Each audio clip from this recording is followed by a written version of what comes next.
Welcome to Razia's kitchen. ഇന്ന് നമുക്ക് മലബാർ സ്നാക്കായ ചിരട്ടമാല എങ്ങനെ ഉണ്ടാക്കാമെന്ന് നോക്കാം. ചിരട്ടമാല എന്നും അതുപോലെ കൈവീശൽ എന്നും പറയും കേട്ടോ. അപ്പോൾ നമുക്ക് ചിരട്ടമാല ഉണ്ടാക്കാൻ ആവശ്യമുള്ള സാധനങ്ങൾ എന്തൊക്കെയാണെന്ന് നോക്കാം.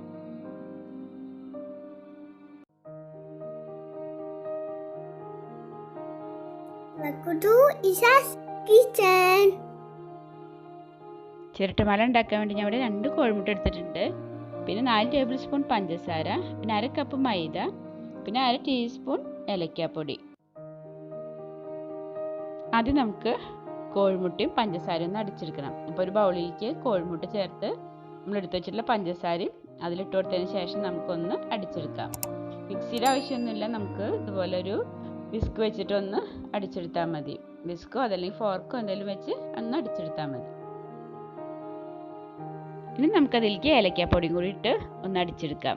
ഒരു നുള്ളു ഉപ്പും കൂടി ഞാൻ ചേർത്തിട്ടുണ്ട്, അത് ഞാൻ കാണിക്കാൻ വിട്ടുപോയതാണ്. ഇനി നമ്മൾ എടുത്തിട്ടുള്ള മൈദ കുറേശ്ശെ ഇട്ട് നമുക്ക് ഇട്ടൊന്ന് അടിച്ചെടുക്കണം. ഒന്നിച്ചിട്ട് കഴിഞ്ഞാൽ നമുക്ക് കട്ടയില്ലാതെ അടിച്ചെടുക്കാനും ബുദ്ധിമുട്ടാണ്. അപ്പോൾ നമുക്ക് മൈദ കുറേശ്ശായിട്ട് ചേർത്ത് കട്ടയില്ലാതെ നന്നായി ഒന്ന് അടിച്ചെടുക്കാം.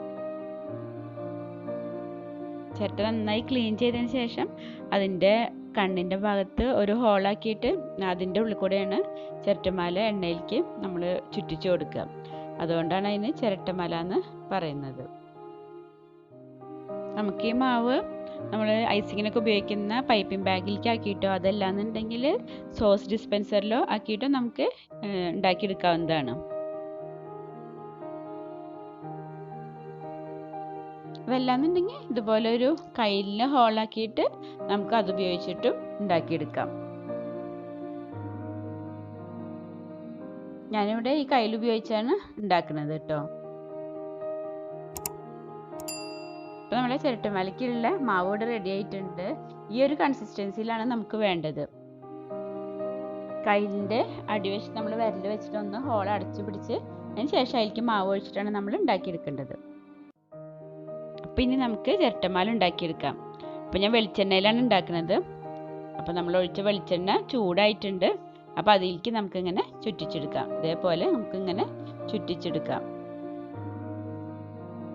ഇത് പെട്ടെന്ന് തന്നെ റെഡി ആവും കേട്ടോ. ഏകദേശം 1 മിനിറ്റ് ആകുമ്പോൾ തന്നെ നമുക്കൊന്ന് മറിച്ചിട്ട് കൊടുക്കാം. അപ്പോൾ ആ സൈഡ് ആയിട്ടുണ്ട്, നമുക്കൊന്ന് മറിച്ചിട്ട് കൊടുക്കാം.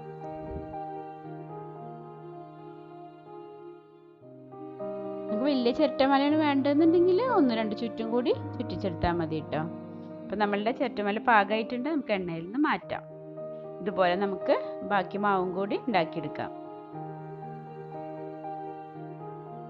മാവിൻ്റെ ആ ഒരു കൺസിസ്റ്റൻസി കറക്റ്റ് ആയിട്ടില്ല എന്നുണ്ടെങ്കിൽ നമ്മളിത് എണ്ണയിലേക്ക് ഒഴിക്കുമ്പോൾ തന്നെ ഇങ്ങനെ പരന്നു പോവുക ചെയ്യും. ഇതുപോലെ ഇങ്ങനെ ഒരു മാല പോലെ ആയിട്ട് വരില്ല. നമ്മളെടുക്കുന്ന കോഴിമുട്ട കുറച്ച് വലിപ്പം അധികം ഉണ്ടെന്നുണ്ടെങ്കിൽ ചിലപ്പോൾ കുറച്ച് ലൂസാവും മാവ്. അങ്ങനെയാണെന്നുണ്ടെങ്കിൽ കുറച്ചുകൂടി മൈദമാവ് ചേർത്തിട്ടൊന്ന് മിക്സ് ചെയ്തെടുത്താൽ മതി കേട്ടോ.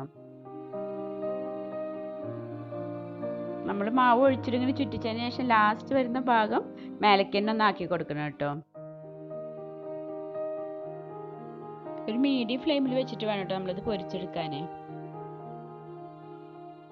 നമുക്ക് ഈവനിങ് സ്നാക്കായിട്ട് കുട്ടികൾക്ക് ഉണ്ടാക്കി കൊടുക്കാൻ പറ്റുന്ന നല്ലൊരു ഐറ്റമാണ് കേട്ടോ. അതുപോലെ തന്നെ ഗസ്റ്റൊക്കെ വന്നാൽ നമുക്ക് പെട്ടെന്ന് തന്നെ 5 മിനിറ്റിനുള്ളിൽ നമുക്ക് ഉണ്ടാക്കിയെടുക്കാൻ പറ്റും. അപ്പോൾ ഈ ഒരു അളവിൽ നമുക്ക് ഒരു 6 ചിരട്ടമാലയാണ് കിട്ടുക. ഇതൊരു 4 ദിവസം വരെയൊക്കെ കേടുകൂടാതിരിക്കും കേട്ടോ.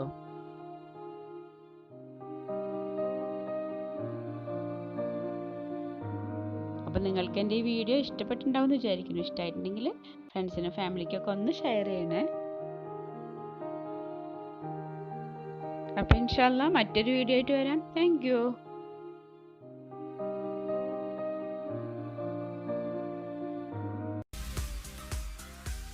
റസിയാസ് കിച്ചൻ ചാനൽ നിങ്ങൾ ആദ്യമായിട്ട് കാണുകയാണെങ്കിൽ ഒന്ന് സബ്സ്ക്രൈബ് ചെയ്യണേ. തൊട്ട് കാണുന്ന ബെല്ലൈക്കനും കൂടി ഒന്ന് ക്ലിക്ക് ചെയ്യാം. അപ്പം ഇനി അടുത്ത വീഡിയോയിൽ കാണാം. Thank you.